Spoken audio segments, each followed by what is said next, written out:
Hello friends, मी भावना भूतल स्वागत करते तुमचं माझ्या चॅनलमध्ये, ज्याचं नाव आहे लव नॉवेल स्टुडिओ. चला तर मग स्टोरीला सुरुवात करूया. पण त्याआधी चॅनलला सबस्क्राईब केलं नसेल तर सबस्क्राईब करा आणि बेल आयकॉनवरती क्लिक करा. हमनवा मेरी भाग 1. निसर्गात प्रचंड गारठा होता. नाताळचा महिना आणि त्यात UK मधील स्नोफॉल. पण विकल्पला ती थंडी अजिबात जाणवत नव्हती, कारण समायराच्या उबदार शरीरातून मिळणारी ऊब त्याला त्या गारठ्याची जाणीवच करून देत नव्हती. तिला मिठीतून सोडावंसच त्याला वाटत नव्हतं. तिचं सुद्धा तसंच काहीसं होतं, पण अचानकपणे तिने त्याला स्वतःवरून बाजूला केलं आणि ती त्याच्या पोटावर चढून बसली. एवढंच बस? यापुढे नाही? तर्जनी विकल्पच्या गालावरून फिरवतच त्याला तिने प्रेमभरा दम दिला. का? काय झालं?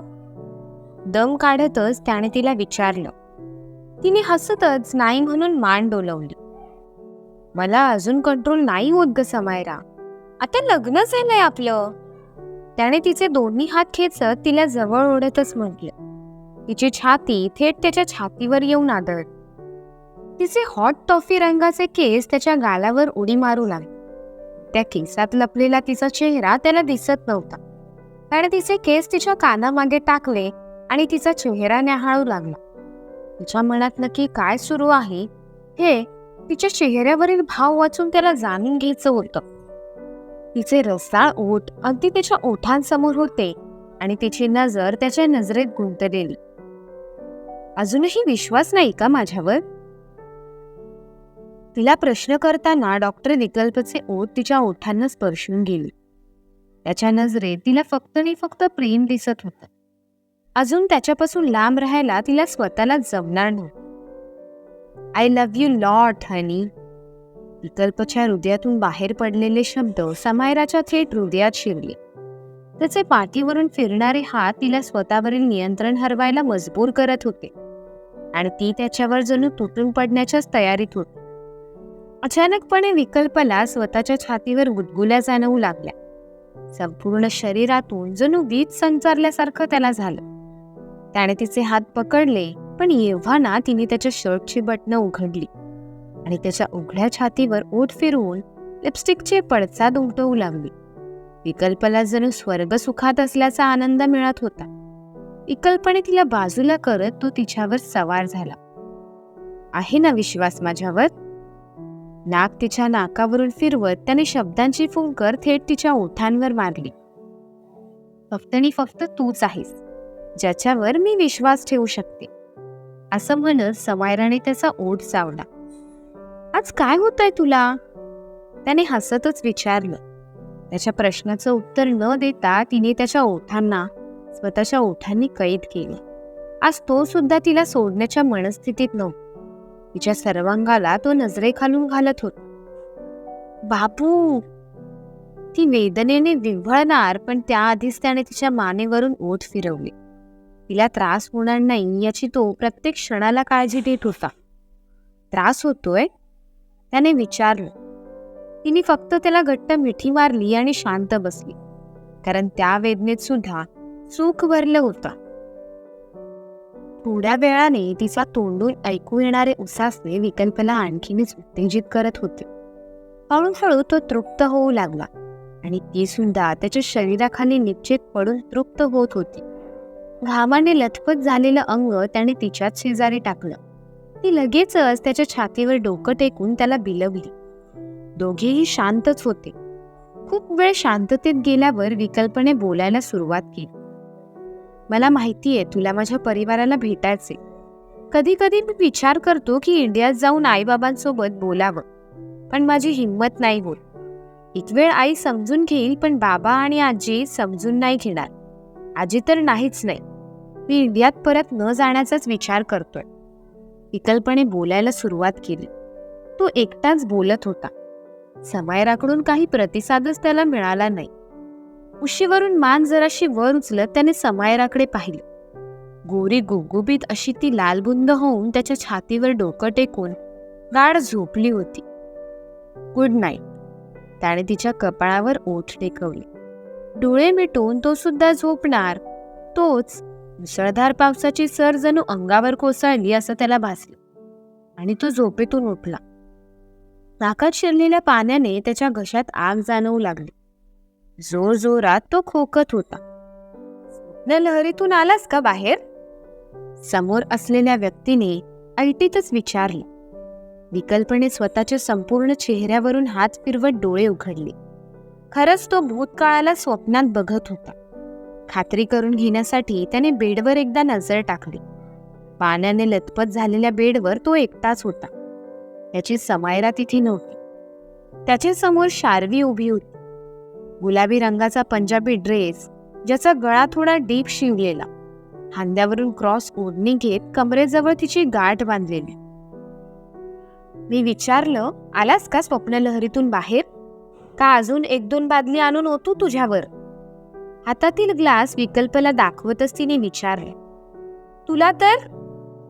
असं म्हणत विकल्प रागातच बेडवरून उठला. "आजी!" ती मोठ्यानेच किंचाळली आणि विकल्प समोरून तिने पळ काढला. "आजी वाचव!" मोठमोठ्याने आजीला आवाज देणं तिचं सुरूच होतं. आजीशिवाय विकल्प कोणालाच घाबरत नाही हे तिला चांगलंच ठाऊक होतं. जमेल तितके पाय लांब टाकत होती ती आणि तिच्या प्रत्येक पावलासोबत तिचे केस सुद्धा खांद्यावर उडत होते. सिल्की केसांमधून क्लिप सुद्धा खाली पडला आणि नेमका तो विकल्पच्या पायाखाली आला. "आई ग!" पाय धरतच तो कण्हू लागला. शार्वी जागीच थांबली. कमरेवर हात ठेवून ती विकल्पच्या समोर जाऊन उभी राहिली. "आला मोठा मला पकडायला. शार्वी सुभेदार आहे मी. मला पकडण्याचा आणि माझ्यासोबत लग्न करण्याचा विचार अजिबात डोक्यात आणायचा नाही. आता तुझ्या पायाला लागलंय म्हणून माफ केलंय तुला, पण यापुढे मी माफ नाही करणार." दोन्ही हात एकमेकांवर झाडतच तिने विकल्पला टशन दिली. "तुझ्यासोबत लग्न आणि मी? माय फूट! तुला पाण्याच्या टाकीत नाही बुडवलं तर नावाचा विकल्प सरपोतदार नाही मी." असं म्हणत पायाखाली आलेला क्लिप विकल्पने रागातच बाजूला फेकला आणि पुन्हा शार्वीला पकडण्यासाठी तिच्या मागे पळू लागला. शार्वी जीव मुठीत घेऊन पळू लागली. लांब लांब पावले टाकत विकल्पने तिच्यावर झडप घातलीच, पण तिची ओढणी त्याच्या हातात आली. डोळे मोठे करतच शार्वीने मागे वळून पाहिले. हातातील ओढणी रागातच त्याने बाजूला फेकली आणि तो तिच्याच दिशेने पळत होता. दोन्ही हाताने तिने तिचे भरीव स्तन झाकले आणि जीव मुठीत घेऊन ती सुद्धा पळू लागली. "भर दिवसा तू माझ्या अब्रूवर हात टाकतोस?" मोठमोठ्याने डायलॉग मारतच ती विकल्पापासून लांब पळत होती. जिन्याची एक पायरी सोडून ती भरभर जिने उतरू लागली. शेवटच्या 4 पायऱ्या उरल्या होत्या, पण तिने जिन्यावरून थेट उडीच मारली. पण विकल्पच्या हातून काही सुटली नाही. विकल्पाने तिचं मनगट पकडलं. "आजी!"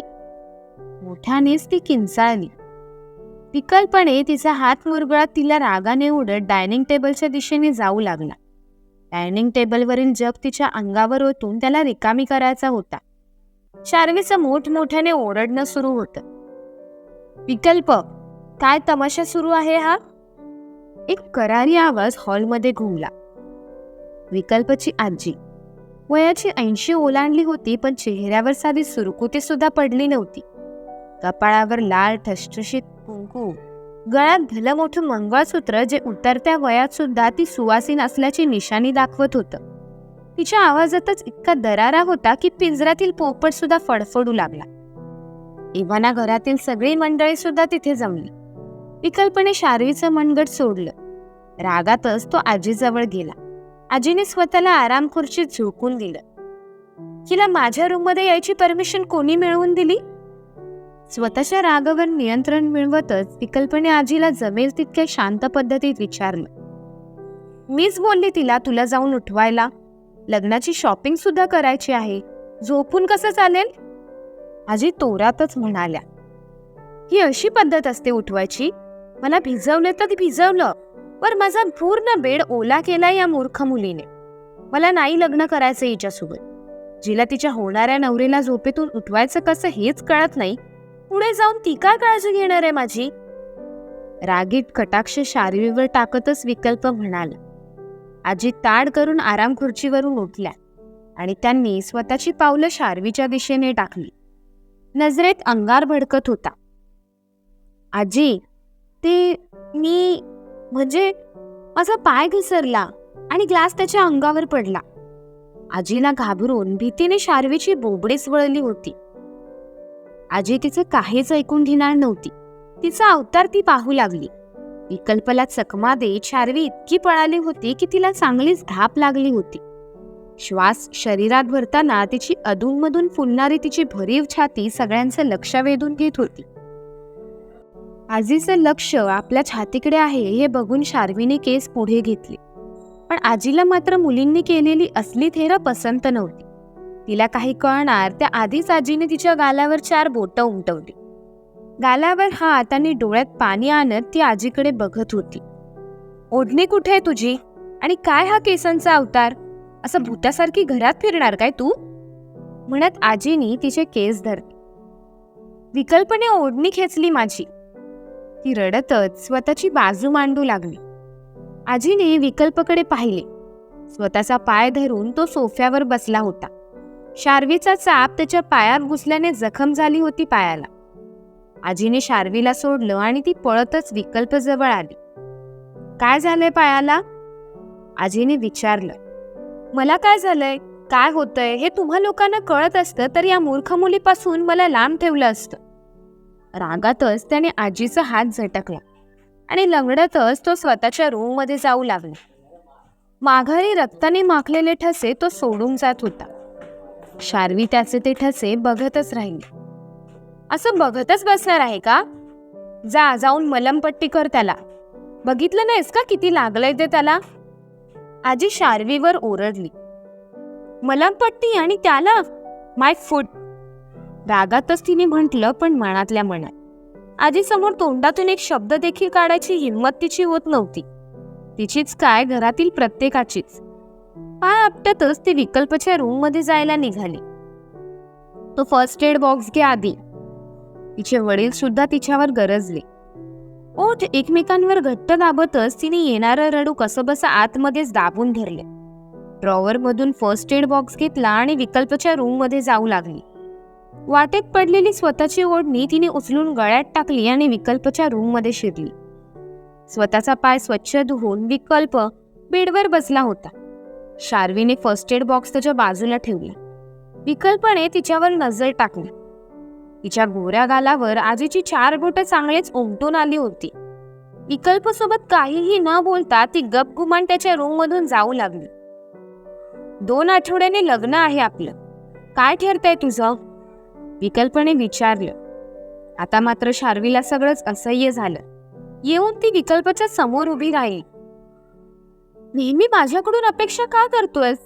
कधी कधी तू पण स्वतःचा हातपाय मोड आणि बस महिनाभर बेडवर. जरासा पायात क्लिप घुसल्यावर संपूर्ण घर तू डोक्यावर घेतलंस आणि घरातल्यांनी तुला. पण माझं तुझ्यासारखं नाहीये. आयुष्यात जी गोष्ट पाहिजे ना ती मिळवण्यासाठी सुद्धा मी एवढा त्रास स्वतःला करून नाही घेतलाय जेवढा त्रास तुझ्यासोबत एंगेजमेंट न करण्यासाठी मी करून घेतलाय. तुला काय, तुला जरा कुठे लागलं तर संपूर्ण घर तुझ्या सेवेसाठी हजर असतं. पण माझं तसं नाही ना. बेडवर पडून कोणी खायला पियाला देते की उपाशी मरावं लागतंय अशी अवस्था होते माझी. मी पण किती मूर्ख. कोणाला बोलतेय? सगळ्याच गोष्टी सहज मिळणाऱ्याला दुसऱ्याला होणाऱ्या त्रासाची किंमत नसते. मला ना कधी कधी कळतच नाही काय या घरी राहतेय. शार्वी विकल्प समोर आक्रोश करू लागली. तू तुझे प्रॉब्लेम मामाला बोलून दाखव ना. ज्या गोष्टी तो तुला देऊ शकला नाही त्याचं खापर तू माझ्यावर कसं काय फोडतेस? आणि एवढाच प्रॉब्लेम आहे ना या घरातल्या लोकांचा? का राहतेस या घरी? बघावं तेव्हा तुला हे मिळतं, मला हे मिळत नाही. नुसती एकच स्टेप लावून असतेस. विकल्प सुद्धा रागातच तिच्यावर ओरडला. हौस नाही मला या घरी राहायची, पण नाही ना बाहेर पडतायत मला या घरातून. मुलगी आहे मी. या आधी पण इथून पळून जाण्याचा विचार केलेला, पण जशी गेली तशीच परत आली. का तर एकटी मुलगी बघून मुलं मला त्रास देऊ लागली.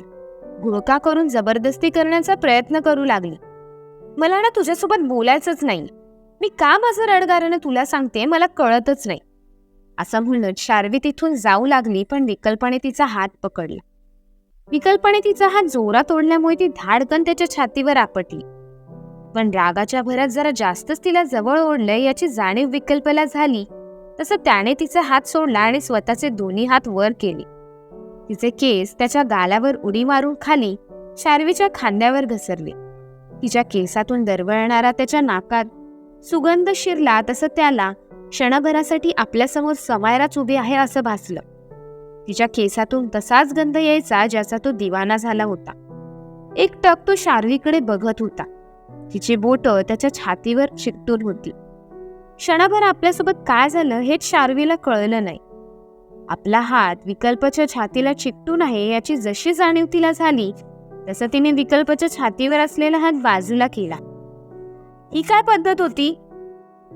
शार्वीने रागातच त्याला विचारलं.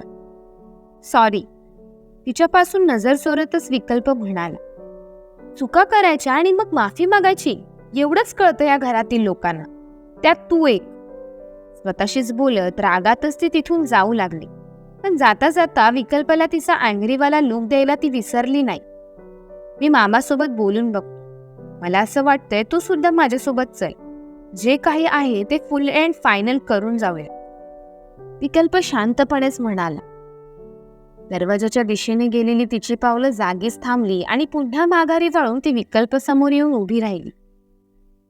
त्यांचं जे ठरतंय ते ती लोक करूनच राहणार, पण माझं सुद्धा काहीतरी ठरलंय ते मी करूनच राहणार. चाहे दुनिया इधर की उधर क्यों ना हो जाए. मध्ये मध्ये तिला डायलॉगबाजी करायला खूप आवडायचं. खरं तर ऍक्टर बनायचं स्वप्न होतं, पण ज्या घरात ती लहानाची मोठी झाली तिथे या गोष्टीला विरोध होता. अधूनमधून मॉडेलिंग करत होती, पण घरच्यांपासून लपून छपून. जे पुढे कळेलच तुम्हाला. तुला जे करायचंय ते तुझं तू कर. उगाच मला नको त्या लोकांची तोंड बघायला नको लावूस. शार्वी रागातच म्हणाली आणि तिथून निघून गेली. विकल्प मात्र डोक्याला हात लावून बेडवर बसला. खोल श्वास घेत तो स्वतःच्या मामाला भेटायला निघाला.